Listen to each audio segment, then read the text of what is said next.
5 hidden NHL rules casual fans never notice, including a curved stick blade that flipped the 1993 Cup final. That measurement gamble is last. It only worked because of one line in the rulebook.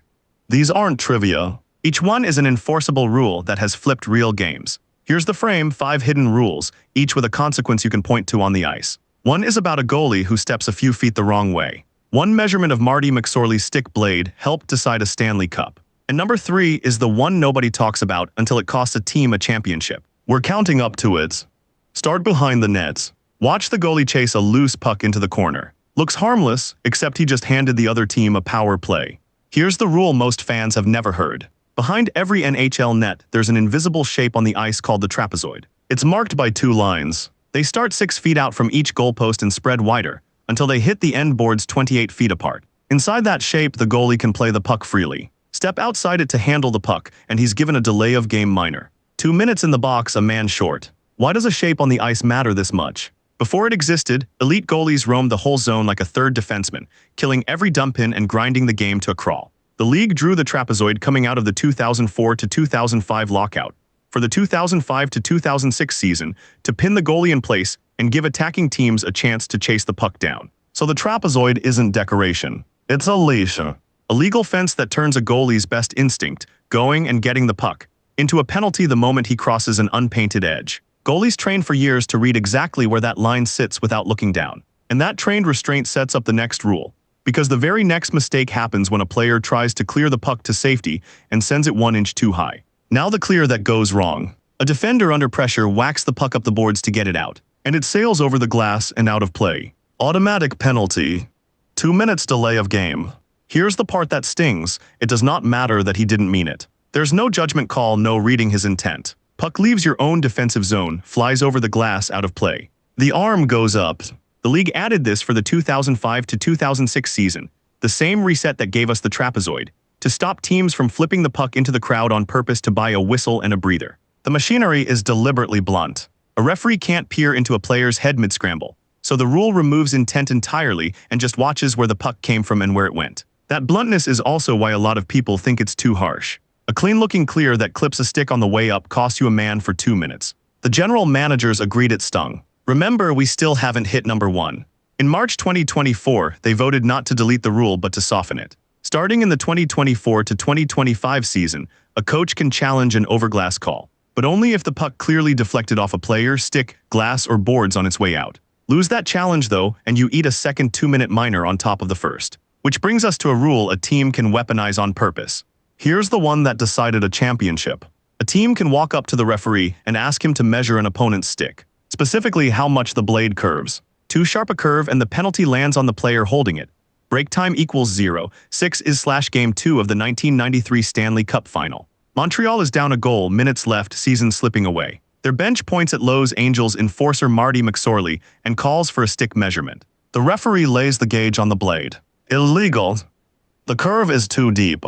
McSorley goes to the box, and Montreal scores on the power play to tie it. So how does a curve become illegal?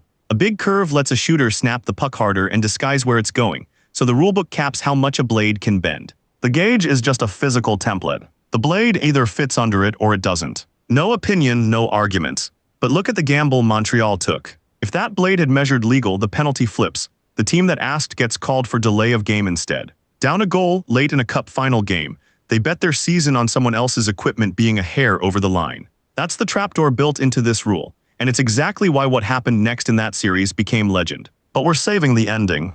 The point for now, a challenge that severe changes how much you're willing to risk, which is the whole idea behind the next rule too. This one hands the other team a free shot. Picture a breakaway, an attacker races in alone, only the goalie to beat. A desperate defender behind him, out of options, throws his stick at the puck. Now the whistle blows. And the penalty isn't 2 minutes. It's a penalty shot. The rule is specific. A defending player who throws or shoots any object, his stick, a glove, anything, at the puck or the puck carrier inside his own defensive zone gives up a penalty shot. One player alone against the goalie, with the whole thing on the line. Why so severe? Think about what the thrown stick just stole.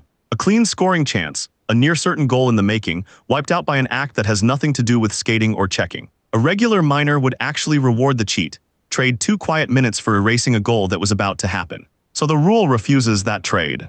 It doesn't punish the foul with time. It restores the chance the foul destroyed by recreating the breakaway as a one-on-one shot. The punishment is built to match the crime exactly. Take away a golden chance, and the rule hands that same golden chance right back. It's one of the cleanest ideas in the whole book. Make the penalty equal to what was lost, not to some fixed number of minutes.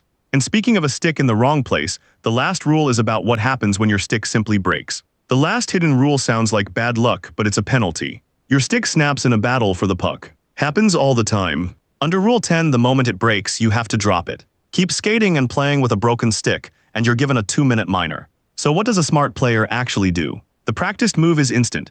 Let go of the broken stick and either play stickless, staying in the lane to block and support, or race to your own bench for a fresh one. Goalies get a break here. A goalie is allowed to keep playing with a broken stick until the next whistle, because his replacement can't just be tossed from the bench in traffic. But for a skater, there's a real cost to the legal choice. Drop that stick and you're basically defenseless out there. No way to poke the puck, no way to shoot until you reach a new one. In the middle of a rush, that's a scoring chance you might be handing over just to stay legal. The rule leaves no clean option. Play on and take the penalty, or drop it and skate around helpless for a few seconds. Notice the pattern across all 5. The rulebook keeps turning a player's instinct. Grab the puck, clear it, save the chance, hold your stick, into the exact thing that gets punished. Which takes us back to the one that actually won a cup. Back to that gauge on McSorley's blade. Montreal tied Game 2 on the power play and then won it in overtime. A game they'd been losing minutes earlier. And the series never turned back. After stealing that Game 2, Montreal swept the next 3 straight and lifted the Stanley Cup in 5 games. Break time equals 0. 6 is/sit with the size of that. Not a fight, not a lucky bounce, not a superstar's dazzling goal. A championship swung on how deeply one player's stick blade was curved. A detail measured with a plastic template at the timekeeper's bench in the closing minutes. That's the real lesson under all 5 of these. The trapezoid, the puck over the glass, the thrown stick, the broken stick, the illegal curve. None of them are footnotes. Each one is a live wire. And the McSorley measurement is the proof. An obscure line in the rulebook, the kind casual fans never even know exists, reached out and decided who lifted the most famous trophy in the sport. The rules aren't background noise behind the game. Some nights they are the game. 5 rules casual fans skate right past. The trapezoid, the puck over the glass, the stick measurement, the thrown stick, the broken stick. Now you'll see them.